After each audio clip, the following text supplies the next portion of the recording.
Hello viewers, कैसे हैं आप? उम्मीद है आप सब लोग खैर और खैरियत से होंगे। मेरा नाम है डॉक्टर विजय कुमार एस सचदे और मेरे यूट्यूब चैनल का नाम है expert of disease and it's treatment. तो सबसे पहले मैं आपसे रिक्वेस्ट करूंगा कि आप सबसे ज्यादा से ज्यादा मुझे सब्सक्राइब करें, लाइक करें, कमेंट्स करें और शेयर करें। अब आते हैं, आज का टॉपिक है मेरा एक्यूट अपेंडिसाइटिस। और ये जो पेशेंट मेरे साथ बैठा हुआ है बाएं तरफ, ये टिपिकल केस है एक्यूट अपेंडिसाइटिस। इसका मैंने कंप्लीटली एग्जामिनेशन किया है और मेरा जो डायग्नोज बना है वो है एक्यूट अपेंडिसाइटिस। मगर मैं फिर भी आपको हिस्ट्री के तौर पे सब कुछ बताऊंगा, इसके साइन, सिम्टम्स, कंप्लेन सब कुछ बताऊंगा। तो अब आते हैं हम पेशेंट की तरफ से। आपका नाम क्या है? यासीन। और उम्र कितनी है? 19 साल। 19 साल है। आपको बुखार कब से?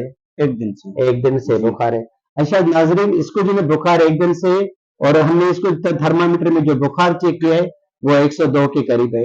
अच्छा, उसके साथ फिर उल्टी वगैरह तो नहीं होती? जी। उल्टी होती है? जी। कब्ज तो नहीं रहती? जी रहती है। कब्ज भी रहती है। अच्छा, पेट में दर्द वगैरह रहता है? जी। कहाँ पे रहता है? यहाँ पे। सबसे पहले तो कहाँ पे दर्द हुआ था? वहां पे। यहाँ पे दर्द हुआ था।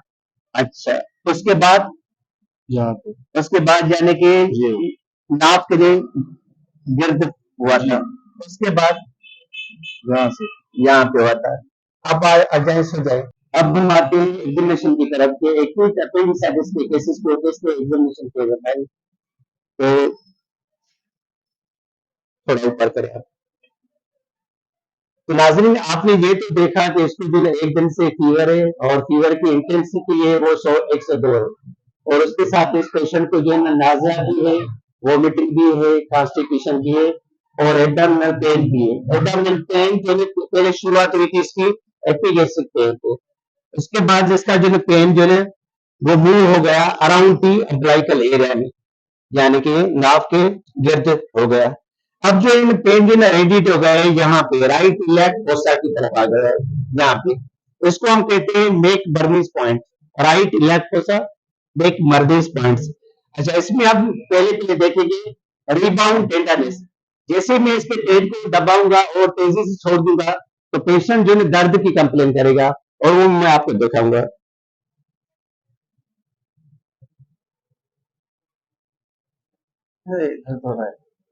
दर्द हुआ? जी जी। अच्छा, तो जैसे ही मैंने इसको जो है छोड़ दिया यानी कि दबा के, तो पेशेंट को जो है कंप्लेन की कि दर्द हो रहा है।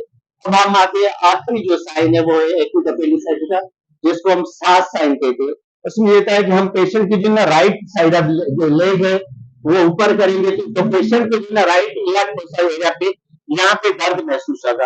अब देखिए आप इधर से आ जाए। अगर दर्द हो तो आपने बताना है कि यहाँ पे दर्द होता है। यहाँ पे होता है दर्द। दर्द हो रहा है जी।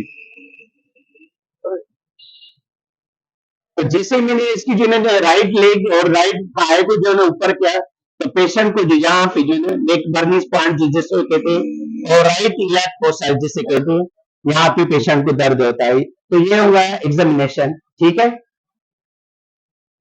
ऊपर करिए।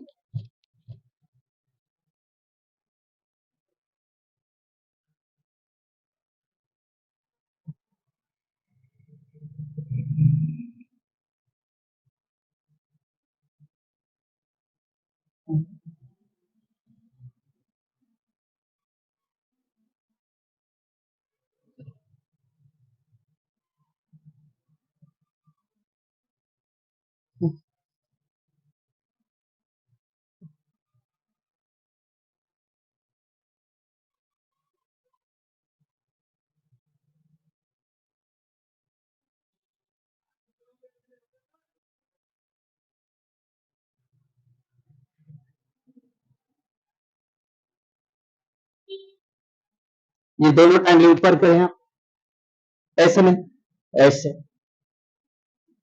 वो भी पेट को ढीला छोड़ दी, पेट को ढीला छोड़ दिया।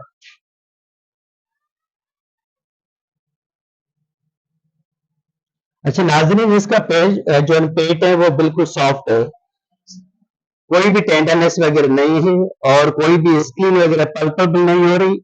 और यहाँ पे जो है मुझे लिवर भी जो है पल्पेबल नहीं हो रहा, मगर यहाँ पे थोड़ा बहुत जो है पेशेंट को जो है यहाँ जोर देने से जो है पेशेंट को जो है दर्द की कंप्लेंट रहती है, ताकि ज्यादातर जो है ना एग्जामिनेशन इसका जो एब्डोमेन का है वो जो है ना बेहतर है। जी नाजरीन, तो आपने देखा कि पेशेंट जो था वो एक्यूट अपेंडिसाइटिस का था, उसकी हमने क्लिनिकल साइन एंड सिम्टम्स देखे। अब बात है डायग्नोसिस की तरफ कि हम डायग्नोस कैसे बनाएं। तो उसके लिए 2-3-4 जो है इन्वेस्टिगेशन बहुत जरूरी है, ताकि आपका जो है डायग्नोसिस प्रॉपर तौर पे कंफर्म हो। उसके लिए आपने देखना है कि सीबीसी टेस्ट करवानी है, और उसके बाद जो है यूरिन डीआर करवाना है, और उसके बाद आपने करवाना है ultrasound whole abdomen. Ultrasound whole एकदम स्पेशली जो है राइट इलियाक फोसा एरिया पे देखना है कि अपेंडिक्स मास है कि नहीं है, या अपेंडिक्स की साइज कितनी है, नॉर्मल है या उसमें जो है इंक्रीज हो गई है साइज अपेंडिक्स की। तो ये हो गई 3 टेस्ट होती है, एक अल्ट्रासाउंड है, दूसरा जो है सीबीसी, तीसरी यूरिन डीआर। अब आते हैं हम ट्रीटमेंट की तरफ। अगर पेशेंट आपके पास विद इन 24 आवर्स या विद इन 48 आवर्स के अंदर आता है, और उसके जो अल्ट्रासाउंड में उसमें जो अपेंडिक्स की साइज है वो नॉर्मल है मगर इन्फेक्शन है, तो सबसे बेहतरीन जो ट्रीटमेंट है वो है सर्जिकल रिमूवल ऑफ अपेंडिक्स, यानी कि आपने सर्जिकल रिमूव करनी है, यानी कि ऑपरेशन करवानी है। ये बेस्ट ऑप्शन है, क्योंकि अगर ये अपेंडिक्स रप्चर हो जाएगी तो पेरिटोनिटिस डेवलप जाएगा, और उसके बाद जो पेशेंट सेप्टिसिमिया में चला जा सकता है। तो उसको प्रिवेंट करने के लिए, रप्चर को प्रिवेंट करने के लिए, सेप्टिसिमिया को प्रिवेंट करने के लिए आपने सर्जिकल रिमूवल ऑफ अपेंडिक्स जरूर करवानी है। ये है पहला ऑप्शन हमारे पास। दूसरा जो ऑप्शन है वो ये है कि अगर अपेंडिक्स की साइज जो है वो बढ़ चुकी है, और जो आमतौर पे जो उसकी लेंथ या जो मेजरमेंट है उससे बढ़ी हुई है, तो पहले आपने उसको कंजर्वेटिव ट्रीटमेंट देनी है, उसके बाद आपने सर्जरी करनी है। कंजर्वेटिव ट्रीटमेंट में क्या करना है वो मैं आपको बताता हूँ। कंजर्वेटिव ट्रीटमेंट में ये आपने करना है कि आपने पेशेंट की आईवी लाइन मेंटेन करनी है, उसको एनपीओ रखना है, उसके बाद जो है आपने इसको जो है 5% एक्सेस वाटर और रेंगोलेट देनी है, एंटीपायरेटिक इंजेक्शन फॉर्म में रखना है, और उसके साथ आपने जो है ciprofloxacin 400 milligram BD injection form में, और इंजेक्शन मेट्रोनिडाजोल 8 आवर्ली वो भी इंजेक्शन फॉर्म में।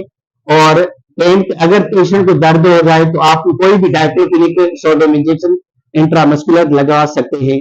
तो पहले आपने जो इसका जो है टेम्परेचर भी कंट्रोल करना है, और जो इसका इन्फ्लामेशन और इन्फेक्शन हो गया एम्पेटिक्स का उसको भी कंट्रोल करना है। जैसे ही जो है अपेंडिक्स अपनी नॉर्मल लेवल पे आ जाए और टेम्परेचर सबसाइड हो जाए, तो उसके बाद जो है आप ये फैसला कर सकते हैं कि कितने दिनों के बाद जो है आपने सर्जिकल रिमूवल करना है अपेंडिक्स का। तो ये हो गई हमारी जो है आज की जो है टॉपिक जो था एक्यूट अपेंडिसाइटिस।